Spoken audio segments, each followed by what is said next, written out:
अपना अपना भाग्य कहानी जैनेन्द्र कुमार जी की।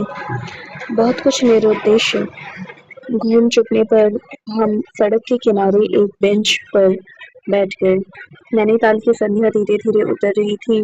रुई के रेशे से भाप से बादल हमारे सिरों को छू छू कर बेरोक घूम रहे थे। हल्के प्रकाश और अंधियारी से रंग कर कभी वे नीले दिखते, कभी सफेद, और फिर देर में अरुण पड़ जाते। वे जैसे हमारे साथ खेलना चाह रहे थे। पीछे हमारे पोलो वाला मैदान फैला था। सामने अंग्रेजों का एक प्रमोद गृह था, जहाँ सुहावना रसीला बाजा बज रहा था, और पार्श्व में था वह स्वरम्य अनुपम नैनीताल। ताल में कश्तियां अपने सफेद पाल उड़ाती हुई एक दो अंग्रेज यात्रियों को लेकर इधर से उधर और उधर से इधर खेल रही थी, और कहीं कुछ अंग्रेज एक देवी सामने प्रतिस्थापित कर अपनी सुई सी शक्ल की डोंगियों को मानो शर्त बांधकर सर पर दौड़ा रहे थे। कहीं किनारे पर कुछ साहब अपनी बंसी पानी में डाले सधैर्य एकाग्र एकनिष्ठ मछली चिंतन कर रहे थे। पीछे पोलो लॉन में बच्चे किलकारियां मारते हुए हॉकी खेल रहे थे। शोर, मारपीट, गाली गलौज भी जैसे खेल का ही अंश था। इस तमाम खेल को उतने क्षणों का उद्देश्य बना वे बालक अपना सारा मन, सारी देह, समग्र बल और समूची विधा लगाकर मानो खत्म कर देना चाहते थे। उन्हें आगे की चिंता न थी, बीते का ख्याल न था। वे शुद्ध तत्काल के प्राणी थे। वे शब्द की संपूर्ण सच्चाई के साथ जीवित थे। सड़क पर से नर नारियों का अविरल प्रवाह आ रहा था और जा रहा था। उसका न ओर था न छोर।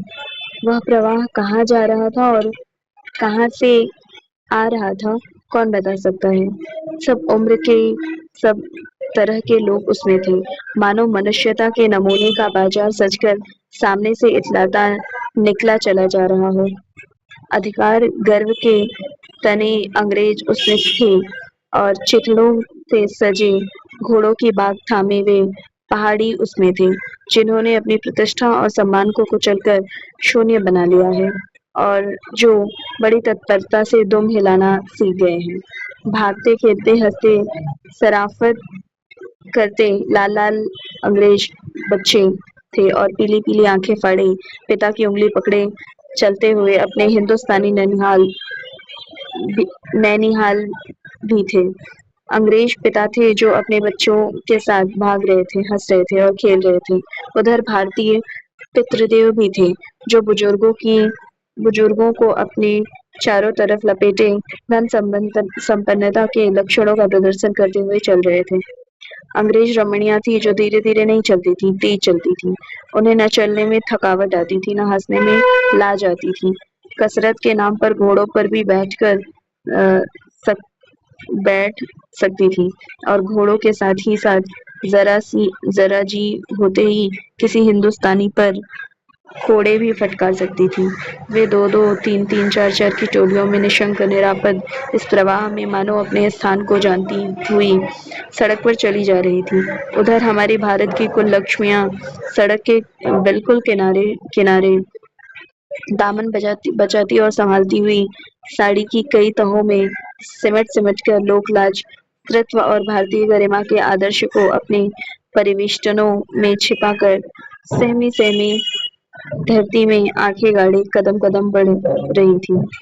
इसके साथ ही भारतीयता का एक और नमूना था। अपने कालेपन को खुरच खुरच कर बहा देने की इच्छा करने वाला अंग्रेजी पुरुषोत्तम भी थे, जो नेटिवों को देखकर मुंह फेर लेते थे और अंग्रेजों को देखकर आंखें बिछा देते थे, दुम हिलाने लगते थे। वैसे वे अकड़ कर चलते थे, मानो भारत को इसी अकड़ के साथ कुचल कर चलने का उन्हें अधिकार मिला है। दूसरा भाग। घंटे सरक गए, अंधकार गाढ़ा हो गया, बादल सफेद होकर जम गए, मनुष्यों का वह तांता एक एक कर क्षीण हो गया। अब इक्का दुक्का आदमी सड़क पर छतरी लगाकर निकल रहा था। हम वहीं के वहीं बैठे थे। सर्दी सी मालूम हुई। ہمارے اوور کوٹ بھیگ گئے تھے. پیچھے پھر کر دیکھا، ایک لان برف کی چادر کی طرح بالکل ستبد اور سن پڑا تھا. سب سناٹا تھا. تلی تال کی بجلی کی روشنیاں مالکائیں سی جاگ رہی تھی. وہ جگمگاہٹ 2 میل تک پھیلے ہوئے پرکرتی کے جل درپن پر پرتبمب ہو رہی تھی، اور درپن کا کانپتا ہوا لہریں لیتا ہوا وہ جل پرتبمبوں کو 100 گنا 1000 گنا کر کے ان کے پرکاشوں کو مانو ایکتر اور پنجیبھوت کر کے ویاپت کر رہا تھا. پہاڑوں کے سر پر کی روشنیاں تاروں سی جان پڑتی تھی. ہمارے دیکھتے دیکھتے ایک گھنے پردے نے آ کر ان سب کو ڈھک دیا. روشنیاں مانو مر گئی، جگمگاہٹ لپت ہو گئی. وہ کالے کالے بھوت سے پہاڑ بھی اس سفید پردے کے پیچھے چھپ گئے. پاس کی وستو بھی نہ دیکھنے لگی، مانو یہ گھنی بھوت پرلے تھی. سب کچھ اس گہری سفیدی میں دب گیا. ایک شبھ مہاساگر نے پھیل کر سنسکرتی کے سارے استتو کو ڈبو دیا. اوپر نیچے چاروں طرف وہ نرگیت سفید شونیتا ہی پھیلی ہوئی تھی. ایسا گھنا کہرا ہم نے کبھی نہ دیکھا تھا. وہ ٹپ ٹپ ٹپک رہا تھا. مارگ اب بالکل نرجن چپ تھا. وہ پرواہ نہ جانے گھونسلوں میں جا چھپا. اس بৃہدکار شبھ سونے میں کہیں سے 11 بار ٹن ٹن ہو اٹھا، جیسے کہیں دور قبر میں سے آواز آ رہی ہو. ہم اپنے اپنے ہوٹلوں کے لیے چل دیے. تیسرا باب. راستے میں دو متروں کا ہوٹل ملا. دونوں وکیل متر چھٹی لے کر چلے گئے. ہم دونوں آگے بڑھے. ہمارا ہوٹل آگے تھا. تال کے کنارے کنارے ہم جا رہے تھے. ہمارے اوور کوٹ تر ہو گئے تھے. بارش معلوم ہو رہی تھی، پر وہاں تو اوپر نیچے ہوا کی کڑ کڑ میں بارش تھی. شدید اتنی تھی کہ سوچا کوٹ پر ایک کمبل اور ہوتا تو اچھا ہوتا. راستے میں تال کے بالکل کنارے پر بینچ پڑی تھی. میں بے چین ہو رہا تھا. چھٹپٹ ہوٹل پہنچ کر ان بھیگے کپڑوں سے چھٹی پا کر بستر میں چھپ کر رہنا چاہتا تھا. پر ساتھ کے متر کی سنک کب اٹھے گی، کب تھمے گی، اس کا کچھ ٹھکانا ہے. وہ کیسی کیا ہوگی، اس کا بھی کچھ اندازہ ہے. انہوں نے کہا، آؤ ذرا یہاں بیٹھیں. ہم اس چوٹے کورے میں رات کے ٹھیک 1 بجے تالاب کے کنارے اس بھیگی برفیلی ٹھنڈی ہو رہی لوہے کی بینچ پر بیٹھ گئے. 5 10 15 منٹ ہو گئے. متر کے اٹھنے کا ارادہ نہ معلوم ہوا. میں نے کھجلا کر کہا، چلیے بھی. ارے ذرا بیٹھو بھی. ہاتھ پکڑ کر ذرا بیٹھنے کے لیے جب اس جوڑ سے بیٹھا لیا گیا اور تو چارہ نہ رہا، لاچار بیٹھا رہنا پڑا. سنک سے چھٹکارا آسان نہ تھا، اور یہ ذرا بیٹھنا ذرا نہ تھا. چپ چپ بیٹھے تنگ ہو رہا تھا. کچھ کڑ رہا تھا کہ متر اچانک بولے، دیکھو وہ کیا ہے. میں نے دیکھا کہرے کی سفیدی میں کچھ ہی ہاتھ دور سے ایک کالی سی صورت ہماری طرف بڑھتی آ رہی تھی. میں نے کہا، ہوگا کوئی. 3 گز کی دوری سے دکھ پڑا. ایک لڑکا سر کے بڑے بڑے بالوں کو کچلاتا چلا آ رہا تھا. ننگے پیر، ننگے سر، ایک میلی سی قمیض لٹکائے ہیں. پیر اس کے نہ جانے کہاں پر پڑ رہے تھے، اور وہ جانے کہاں جا رہا تھا، کہاں جانا چاہتا ہے. اس کے قدموں میں جیسے کوئی نہ اگلا ہے، نہ پچھلا، نہ دایاں نہ بایاں. پاس ہی چنگی کے لالٹین کے چھوٹے سے پرکاش درخت میں دیکھا. کوئی 10 12 کا ہوگا. گورے رنگ کا ہے، پر میل سے کالا پڑ گیا ہے. آنکھیں اچھی بڑی پر سونی ہیں. ماتھا جیسے ابھی سے چوٹیاں کھا گیا ہے. وہ ہمیں نہ دیکھ پایا. وہ جیسے کچھ بھی نہیں دیکھ رہا تھا. نہ نیچے کی دھرتی، نہ اوپر کی طرف پھیلا ہوا کہرا، نہ سامنے کا تالاب، نہ باقی دنیا. وہ بس اپنے وکٹ وردمان کو دیکھ رہا تھا. متر نے آواز دی، اے! اس نے جیسے جھانک کر دیکھا اور پاس آ گیا. تو کہاں جا رہا ہے رے؟ اس نے اپنی سونی آنکھیں پھاڑ دی. دنیا سو گئی، تو ہی کیوں گھوم رہا ہے؟ بالک مونموک پھر بھی بولتا ہوا چہرہ لے کر کھڑا رہا. کہاں سوئے گا؟ یہیں کہیں. کل کہاں سویا تھا؟ دکان پر. آج وہاں کیوں نہیں ہے؟ نوکری سے ہٹا دیا. کیا نوکری تھی؟ سب کام، 1 روپے اور جھوٹا کھانا. پھر نوکری کرے گا؟ ہاں. باہر چلے گا؟ ہاں. آج کیا کھانا کھایا؟ کچھ نہیں. اب کھانا ملے گا؟ نہیں ملے گا. یوں ہی سو جائے گا؟ ہاں. کہاں؟ یہیں کہیں. इन्हीं कपड़ों से? बालक फिर आंखों से बोलकर मुंह पर खड़ा रहा। आंखें मानो बोलती थी, यह भी कैसा मूर्ख प्रश्न। माँ बाप है? हाँ हैं। कहाँ? 15 कोस दूर गांव में। तू भाग आया? हाँ। क्यों? मेरे कई छोटे भाई बहन हैं, सो भाग आया। वहाँ काम नहीं, रोटी नहीं, बाप भूखा रहता था और मारता था, माँ भूखी रहती थी और रोती थी, सो भाग आया। एक साथी और था, उसी गांव का था, मुझसे बड़ा, दोनों साथ आए थे। वह अब नहीं है? कहाँ गया? मर गया। इस जरा सी उम्र में ही इसकी मौत से पहचान हो गई। मुझे अचरज हुआ, दर्द हुआ, पूछा, मर गया? हाँ साहब, साहब ने मारा, मर गया। अच्छा, हमारे साथ चल। वह साथ चल दिया। लौटकर हम वकील दोस्त के होटल में पहुंचे। वकील साहब, वकील लोग होटल के ऊपर के कमरे में से उतर कर आए। कश्मीरी राजदोशाला लपेटे थे, मोजे चढ़े, पैरों में चप्पल थी, सर में हल्की सी झुंझलाहट थी, कुछ लापरवाही थी। ओहो, फिर आप कहिए। आपको नौकर की जरूरत थी ना? देखिए यह लड़का है। कहाँ से लाए? इसे आप जानते हैं?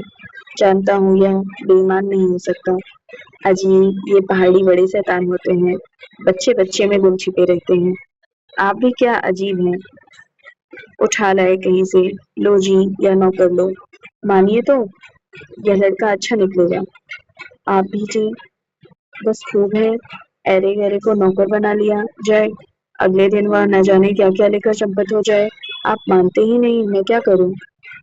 मानो माने क्या खाक? आप भी जी, अच्छा मजाक करते हैं। अच्छा, अब हम सोने जाते हैं। और वे 4 रुपए रोज के किराए वाले कमरे में सजी मसहरी पर सोने झटपट चले गए। चौथा भाग। वकील साहब के चले जाने पर होटल के बाहर मित्र ने अपनी जेब में हाथ डालकर कुछ टटोला, पर झट कुछ निराश बाहर से हाथ बाहर कर मेरी ओर देखने लगे। क्या है? मैंने पूछा।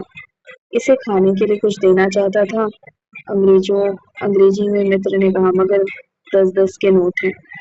नोट ही शायद मेरे पास में, देखो।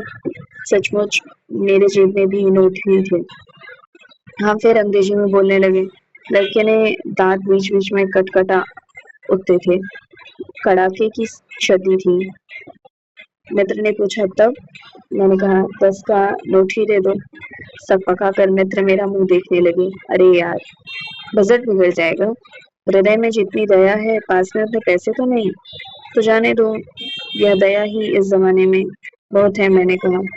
मित्र चुप रहे, जैसे कुछ सोचते रहे। फिर लड़के से बोले, अब आज तो कुछ नहीं हो सकता, कल मिलना। वह होटल डी पब जानता है? वहीं कल 10 बजे मिलेगा। हाँ। कुछ काम देंगे हुजूर? हाँ हाँ, ढूंढ दूंगा। तो जाऊं? लड़के ने निराश आशा से पूछा। हाँ। ठंडी सांस खींचकर मित्र ने कहा। कहाँ सोएगा? यहीं कहीं बेंच पर, पेड़ के नीचे, कहीं दुकान की भट्टी में। बालक कुछ ठहरा, मैं असमंजस में रहा। तब वह प्रेत गति से एक और बढ़ा और कोहरे में मिल गया। हम भी होटल की ओर बढ़े। हवा तीखी थी, हमारे कोट को पार कर बदन में तीर सी लगती थी। सिकुड़ते हुए मित्र ने कहा, भयानक शीत है, उसके पास बहुत कम कपड़े। यह संसार है यार। मैंने स्वार्थ की फिलॉसफी सुनाई। चलो, पहले बिस्तर में गर्म हो लो, फिर किसी और की चिंता करना। उदास होकर मित्र ने कहा, स्वार्थ जो कहो, लाचारी कहो, निचराई कहो या बेहियाई। दूसरे दिन नैनीताल स्वर्ग के किसी काले गुलाम पशु के दुलारे का वह बेटा, वह बालक निश्चित समय पर हमारे होटल डी पब में नहीं आया। हम अपनी नैनीताल से खुशी खुशी खत्म कर चलने को हुए। उस लड़के की आस लगाते बैठे रहने की जरूरत हमने ना समझी। मोटर में सवार होते ही यह समाचार मिला कि पिछली रात एक पहाड़ी लड़का सड़क के किनारे पेड़ के नीचे ठिठुर ठिठुर कर मर गया। मरने के लिए उसे वही जगह, वही 10 बरस की उम्र और वही काले चिथड़ों में कमीज मिली। आदमियों की दुनिया ने बस यही उपहार उसके पास छोड़ा था। पर बताने वालों ने बताया कि गरीब के मुंह पर, छाती, मुट्ठी और पैरों पर बर्फ की हल्की सी चादर चिपक गई थी, मानो दुनिया की बेहयाई ढकने के लिए प्रकृति ने शव के लिए सफेद और ठंडे कफन का प्रबंध कर दिया था।